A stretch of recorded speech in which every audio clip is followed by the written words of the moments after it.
안녕하십니까. 투영일입니다. 연일 미국 주식시장이 강세를 보이고 있습니다. 특히 오늘 같은 경우에는 우크라이나 사태가 평화적인 방법으로 해결될 가능성이 높아짐에 따라서 전체적으로 투자 심리가 더욱더 개선되면서 3대 주요 주가 지수가 큰 폭으로 상승을 했습니다.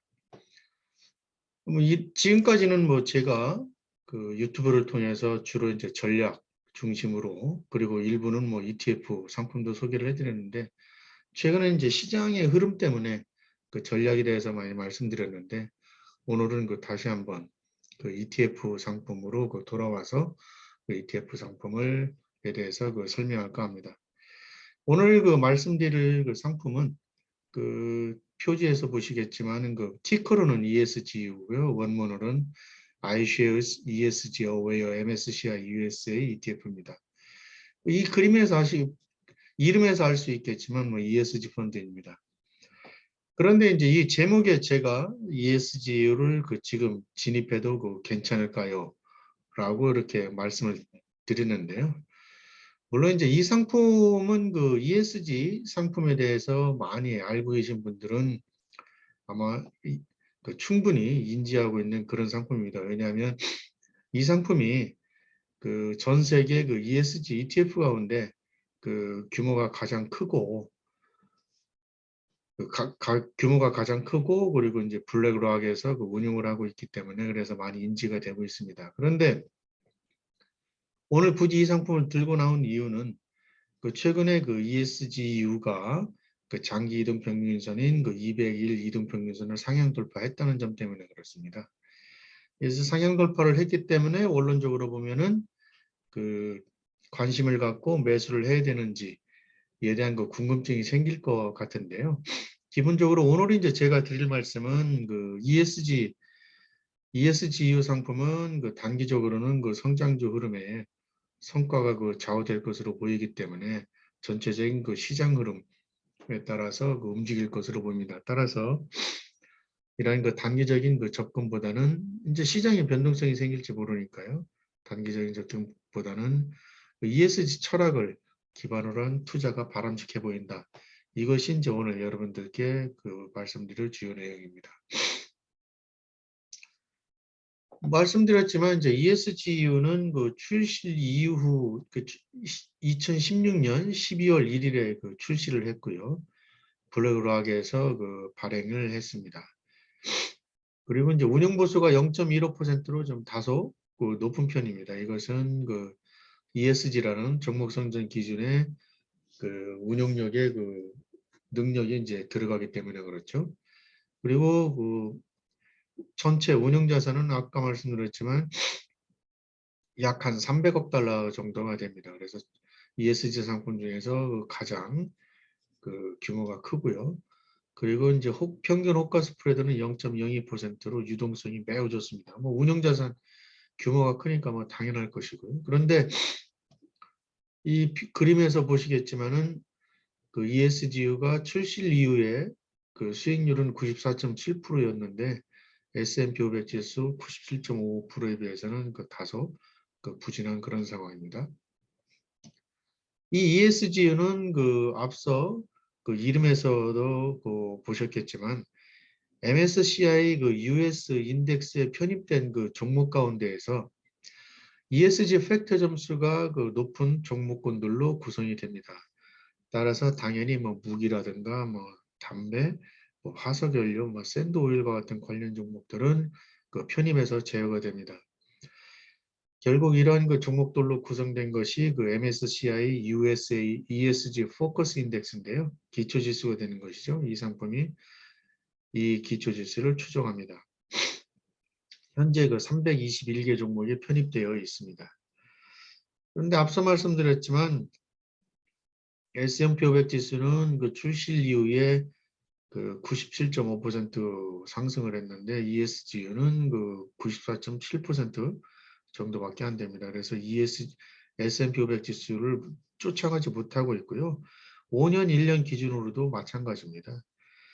이런 부분들이 이제 ESG 상품에 대해서 그 반대하고 있는 사람들이 그 펴고 있는 논리입니다. 굳이 S&P 500 지수보다도 성과가 부진한데 왜 ESG에 투자를 해야 되느냐? 이제 미국 내 투자자들이 이게 주로 그 하는 것인데요. 물론 다른 나라도 그렇지만 이제 성과 중심이기 때문에 그렇죠. 또 한 가지 그 연초 이후에도 그 마이너스 5.7%를 기록해서 S&P 500 지수의 그 마이너스 5.3%보다도 그 낮은 성과를 보이고 있습니다. 그런데도 이제 제가 오늘 말씀드리고자 하는 이유는 앞서 말씀드린 대로 최근에 그 200일 이동 평균선을 그 상향 돌파했기 때문에 그렇습니다. 기술적으로 분석상으로 상당히 그 특이한 경우죠. 물론 이제 S&P 500 지수는 이미 그 200일 이동 평균선을 상향 돌파했지만 그 ESG는 최근에 돌파를 했기 때문에 그래서 더욱더 관심을 갖고 있고, 그리고 실제 이제 등락률 현황을 보면 ESGU가 위에 그 나오는 상위에 랭크되는 이제 그런 현상을 보이고 있습니다. 그래서 아마 그 투자자들이 그 기본적으로 이 상품에 관심을 갖게 되지 않을까 이런 생각을 합니다. 실질적으로 그 2월 12일 날 200일 이동평균선을 하회한 이후에 거의 한 달 반 만에 재차 탈환을 했기 때문에 그래서 그 주목이 되고 있고요. 또 한 가지는 이제 200일 이동평균선이 하락 추세가 아닌 상승 추세 상에서 그 내려왔다가 다시 이제 상향 돌파했다는 점에서 이제 더욱더 주목이 되고 있습니다. 그렇다면 그 ESGU가 기본적으로 S&P 500 지수를 그 상회하는 수익률을 그 보일 가능성이 있는지 이 부분에 대해서 한번 그 살펴봐야 되는데요. 당연한 얘기지만 그 상승 배경을 살펴보기 위해서는 ESGU가 어떤 종목을 편입하고 있는지를 그 살펴보면 될 것 같습니다. 그래서 먼저 그 ESGU가 그 편입한 상위 10개 종목을 그 살펴봤는데요. 이 종목에서 아시는 것처럼 애플, 마이크로소프트, 아마존, 테슬라, 알파벳 다 알고 있는 종목들이죠. 엔비디아, JP모건, 메타, 홈디포 다 알고 있는 종목들이죠. 이 종목들이 근데 어디선가 들어본 것 같은데 실제 보니까 그 S&P 500 지수 상위 10종목과 상당히 비슷하다. JP모건과 벅시어 해서웨이만 그 차이가 있을 뿐 다른 종목은 유사하고, 물론 이제 유나이티드 헬스케어도 이제 새로 들어왔 그 차이가 있지만 기본적으로 전체적으로 상위 7개 종목은 똑같다. 순위도 거의 똑같습니다. 거의 비슷합니다. 그리고 이제 그 편입비도 거의 비슷합니다. 애플이 6.97인 ESG에서는 6.97인데 그 스파이에서는 그 7.04%고 마이크로소프트가 ESG에서는 5.5인데 그 스파이에서는 5.9입니다. 이게 상당히 그 비슷하게 됩니다. 그리고 이 상위 10개 종목이 차지하는 비중이 27%이고 스파이는 29%입니다. 따라서 기본적으로 이제 이런 부분들은 앞서 말씀드린 대로 ESGU가 MSCI USA 인덱스를 그 편입을 그 기초지수로 기본 배경으로 하기 때문에 그렇습니다. 그렇다면 이제 이러한 그 상위 10개 종목이 연초 이후에 ESGU 수익률에서 그 어느 정도 위치를 차지하고 있는지를 한번 살펴보도록 하겠습니다. 이 그림에서 보시는 것처럼 그 상위 10개 종목이 전체적인 그 수익률은 평균 수익률은 22.24%입니다.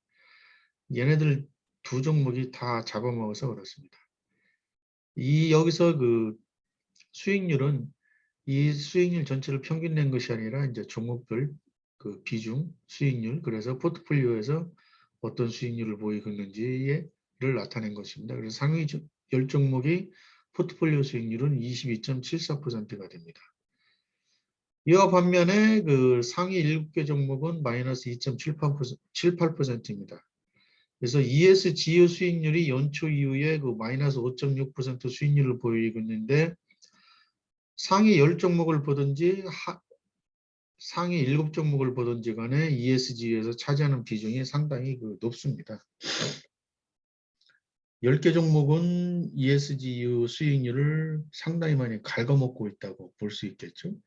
따라서 얘네들 3종목만 더 상승을 했으면 ESG 수익률이 아마 S&P 500을 이겼을 것입니다. 그런데 이제 S&P 500에서도 얘네들이 차지하는 비중이 높기 때문에 아마 비슷한 결과가 아니었을까 싶은데요. 그렇지만 이제 상위 7개 종목이 차지하는 수익률에서 전체적으로 차지하는 비중은 거의 뭐 절반 이상입니다. 따라서 기본적으로 이 ESGU 펀드 수익률은 이 상위 10개 종목이 좌지우지할 수밖에 없다. S&P 500과 비슷하죠. 그런데 이제 특히 주목되는 것은 앞서 말씀드린 대로 상위 7개 종목이 현저한 영향을 미치고 있는데 얘네들의 특징은 성장주다. 이렇게 볼 수 있겠습니다. 이 성장주들은 최근 나스닥 지수 흐름과 전혀 무관하지가 않습니다. 따라서 ESGU 성과를 결정하는 것은 기본적으로는 넓게 보면 주식시장 전체적인 흐름, 좁게 보면 성장주들의 주가 흐름에 달려 있다고 볼 수 있겠습니다. ESG에 대한 열기가 가실 줄 모르고 있고 아직은 초기 단계이기 때문에 이러한 펀드 성과를 기준으로 해서 ESG 상품에 접근하는 것이 다소 부담이 될 수는 있습니다.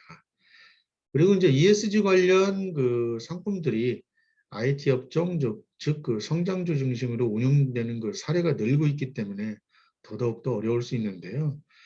원래 이제 ESG 투자가 먼저 시작됐던 유럽에서는 실질적으로 ESG에 대한 철학에 의해서 성과에 관계없이 자신의 믿음, 철학에 의해서 이제 ESG에 투자하는 경향이 높은데 미국으로 건너오면서 미국의 성과주의가 결부되면서 특히 ESG 상품, 관련 상품에 대한 성과가 부진한 것에 대해서 많은 성토를 하고 있고 그에 따라서 비투를 하고 있는 부분도 있습니다. 앞서 말씀드렸죠. 그렇지만 기본적으로 ESG 상품들은 기업을 변화시키고 환경을 보존하고 산업 생태계를 개선시킨다는 기본적인 투자 철학에 대한 믿음이 없으면 기본적으로 ESG 투자를 해서는 안 될 것으로 보입니다.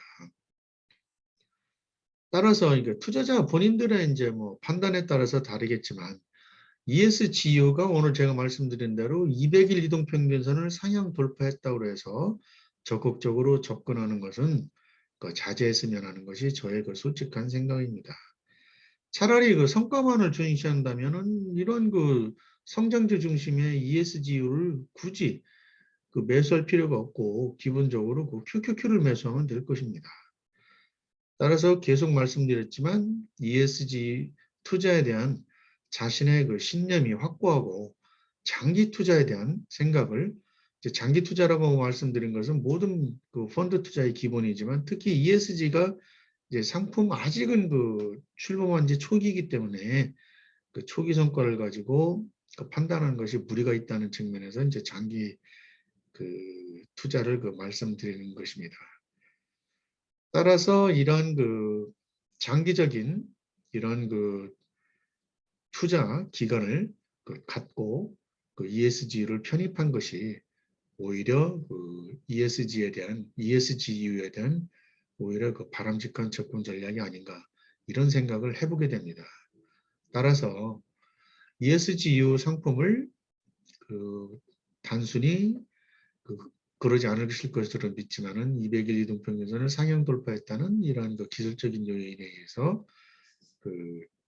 단기적인 접근하는 것보다는 철학에 기반을 해서 접근을 해야 된다. 물론 이제 ESG를 보유하고 계신 분들은 그동안 이제 성과가 부진했기 때문에 200일 이동평균선 상향 돌파가 나름대로 의미가 있을 것입니다. 그 자체로 즐기면 됩니다. 그렇지만 다시 한번 말씀드리지만 단기적인 성과에 집착해서 ESG에 투자를 하는 것은 자제를 했으면 하는 저의 개인적인 바람입니다. 오늘도 저는 여러분들의 성공 투자를 기원하고 있고요. 항상 여러분들의 승리를 기원을 합니다. 그리고 혹시 이런 ESG 상품 아니면 자산 배분, 투자 전략, 그리고 시장 흐름 이런 부분들에 대해서 궁금한 점이 있으시면 댓글을 달아주시면 언제든지 제가 답변을 해드리겠습니다. 오늘도 많은 시간을 내주셔서 진심으로 감사드립니다.